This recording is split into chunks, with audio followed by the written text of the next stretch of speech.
Hello, and thank you for giving me the opportunity to talk to you today. My name's Dr. Kevin Burden, and I'm a researcher and lecturer in educational technologies here in the Faculty of Education. I'm very sorry I can't be with you today, but I'm giving a keynote about mobile learning to a group of teachers and school leaders in Jersey. And in fact, that's an introduction to my particular area of research and interest, which is around the use of mobile technologies in education. And what I'd like to do now is just to give you some background and feeling for where that research is situated and where it's taken me and my research team here in the faculty. I think it's worth starting by saying something about my own background, and over the last 6 or 7 years I've been very much involved in researching the emergence of this new phenomena, at first the mobile phone, and then the iPad Touch, which you can see being used here in one of our local primary schools. And more recently, the iPad itself, the iPad Mini. Last year in 2013, we gave our secondary PGCE trainee students an iPad. This year we've extended that to all of our trainee teachers, so that includes primary and secondary. And we're involved in the research of that particular project, trying to investigate how it changes their approach to being a teacher and how it changes their thinking about using education. And more recently, this year in fact, we've also secured a significant research grant through Erasmus to investigate the use of mobile technologies across Europe and to forge a partnership which we hope will lead to the development of a European-wide mobile learning network for teacher educators and subsequently an Horizon 2020 network and project grants. Now, in many senses, the real game changer, particularly in terms of the research that I'm undertaking and interested in, came about in 2010 with the introduction of this device, the iPad. And the iPad has revolutionised the way in which schools and educators think about their use of technology, to such an extent that it's now evidence that most organisations, and particularly educational organisations, are moving away from fixed PC type technologies that I refer to as being tethered technologies, towards mobile, flexible, agile technologies that go with the learner. And in 2012, I led a team of researchers from the University of Hull in Scotland, where we investigated and evaluated the first ever iPad deployments. And this was across 8 different schools, some of those primary, some of them secondary, where schools gave students a variety of different mobile technologies, the iPad being the predominant device, to find out how that device was used when students had access to it all the time. And our findings pointed to some significant effects in terms of learning. And as a result of that, we developed this pedagogical framework, which has been extensively used ever since to try to understand what goes on when learners have access to a mobile device. We identified 3 particular areas or affordances which we felt were activated and enabled when students had this personal device. And the first of those was collaboration. So we noticed, for example, more collaboration in the classroom, students working alongside each other, talking to each other, but also working with virtual partners, using technologies like Skype or FaceTime to talk and to engage in learning, often with people at some distance. The second thing we noticed was authenticity, that learning became more realistic. So for example, teachers bring in real data. It might be an earthquake app, which gives feedback on live-time data from earthquakes, enriching students' learning experience even in the classroom. And finally, personalisation. We notice a considerable amount of customisation taking place with these devices, students actually personalising it, learning from it, because it's owned by them rather than by the organisation itself. Now, more recently, and the purpose of this particular presentation, we've secured a significant grant of almost €500,000 to undertake a 3-year European project under the new Erasmus European projects.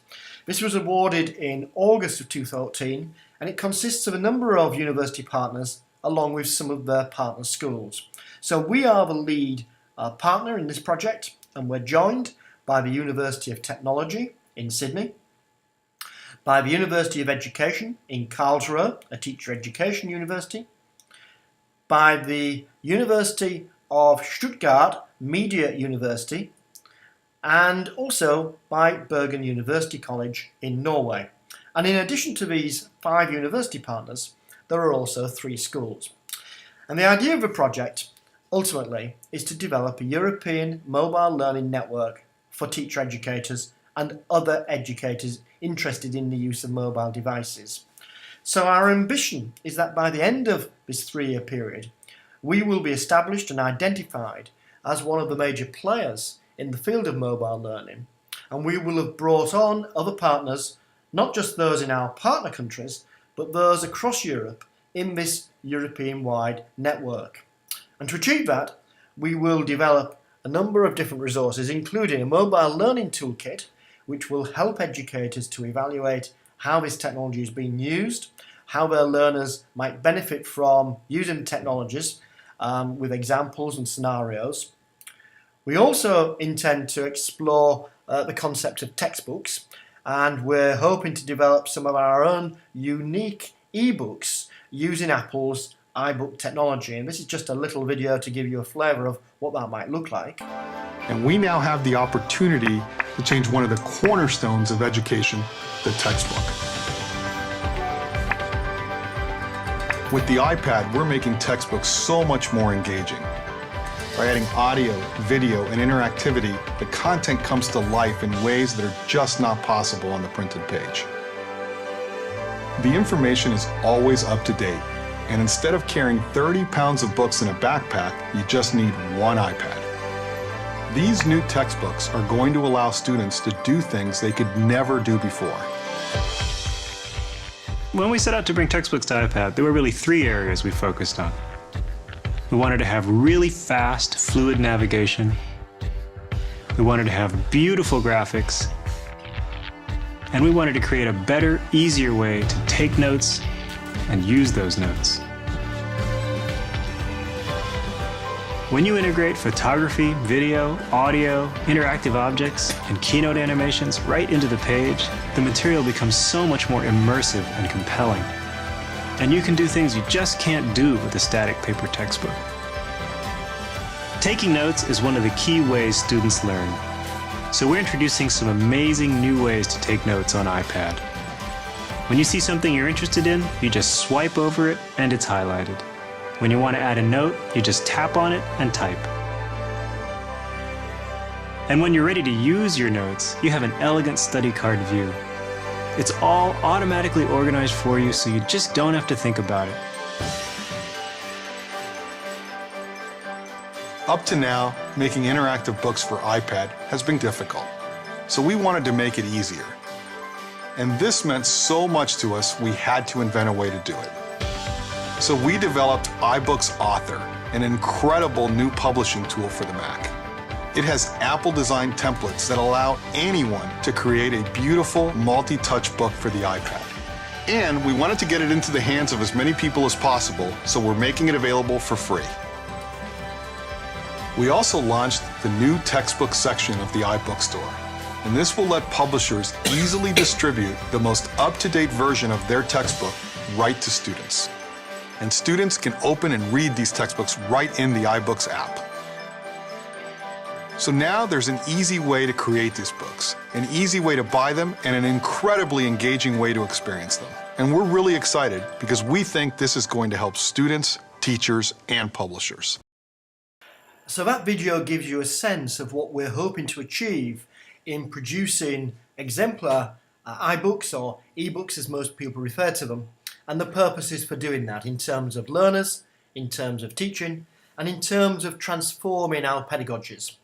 We set to research this project over 3 years, and our ambition is that as a result of establishing a European-wide network for mobile learning, we'll be recognised as a go-to partner for Horizon 2020 funding and subsequent network opportunities. And that really is the purpose of this particular research project, to fund further steps and further opportunities, and to lay the groundwork in order for us to be seen and recognised as major international players who other partners and universities will be attracted to joining. Okay, thank you very much for listening.